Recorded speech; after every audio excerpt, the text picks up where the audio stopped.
E aí, amigos, a semana está acabando, sexta-feira, e nós tivemos aqui uma semana bem agitada no Congresso Nacional. A agenda socioambiental continua ocupando espaço importante nos debates no Legislativo.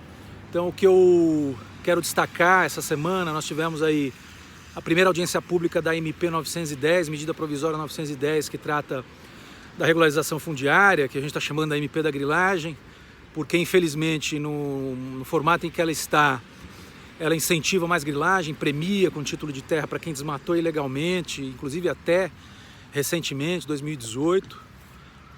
Começou a primeira audiência pública, haverá ainda mais 3 audiências públicas até o dia 3 de março. O relator disse que pretende colocar o relatório em votação no dia 11 de março, então tem um trabalho importante aí nessa MP. A MP 901, que trata de doação de terras da União para Roraima e Amapá, mas que ali tem os famosos jabutis, né, que são aquelas emendas ou propostas que nada tem a ver com o texto original da medida provisória e que mudam outras leis, né, como, por exemplo, o Código Florestal, né? Mais uma vez, o Código Florestal sendo objeto de tentativa de mudança e agora por uma medida provisória que nada tem a ver com o assunto, né? E também modificação de floresta nacional na Amazônia, então a gente tem que ficar ligado. Outro assunto que começou a avançar é a lei do licenciamento ambiental, simplesmente infelizmente um dos mais importantes instrumentos da política ambiental do Brasil. Gostaria eu que fossem outros instrumentos, como as áreas protegidas, o ordenamento territorial, o zoneamento ecológico econômico, planejamento, mas o licenciamento ambiental hoje é o principal instrumento e volta ao debate com tudo. Na Câmara ainda está meio escondido, né? O Rodrigo Maia parece que deu uma prensa no Kim Kataguiri, que estava com um relatório muito ruim e determinou que ele se entenda com os ambientalistas. E no caso, capitaneados aí pelo Rodrigo Agostinho, o deputado Rodrigo Agostinho, o deputado Nilton Tato, Molon, sem o que ele não põe em votação. Mas no Senado tem o projeto de lei 168 de 2019, de autoria do Assir Gurkais, do PDT, de Rondônia, que está na mão do senador Sérgio Petecão, do PSD do Acre, e que retirou de pauta de votação na CCJ, Comissão de Constituição e Justiça, por um pedido da senadora Elisiane Gama, para tentar fazer uma composição e tentar chegar a um texto equilibrado. A gente ainda não sabe efetivamente qual é a disposição do senador Sérgio Petecão, inclusive estamos tentando uma conversa com ele para tentar equilibrar esse jogo. Fato é que a pressão é total sobre o licenciamento ambiental também.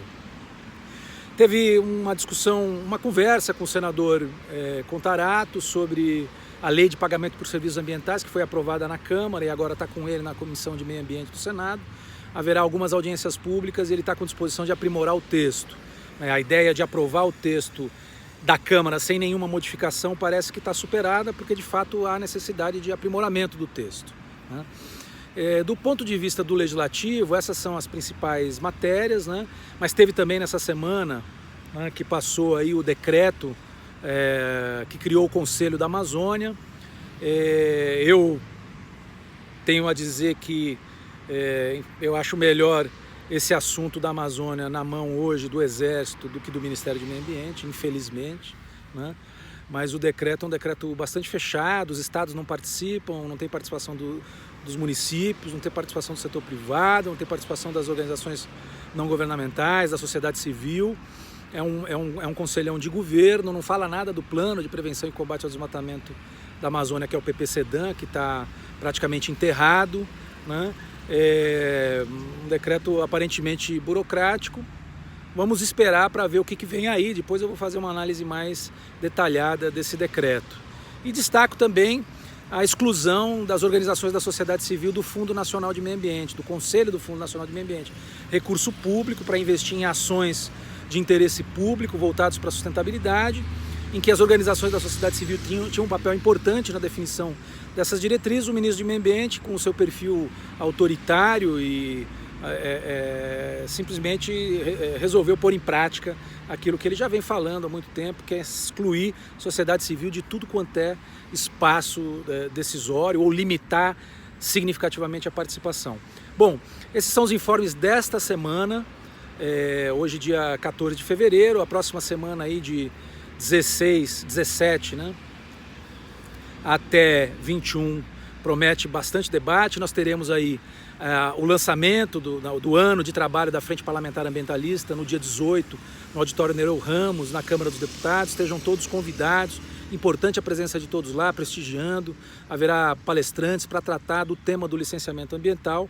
No dia 19, um seminário importante sobre grilagem de terra, desmatamento e crime organizado na Amazônia, que vai acontecer na Procuradoria-Geral da República, na PGR, no dia 19. Enfim, meus amigos, é isso e espero que tenham um bom final de semana e até a próxima semana.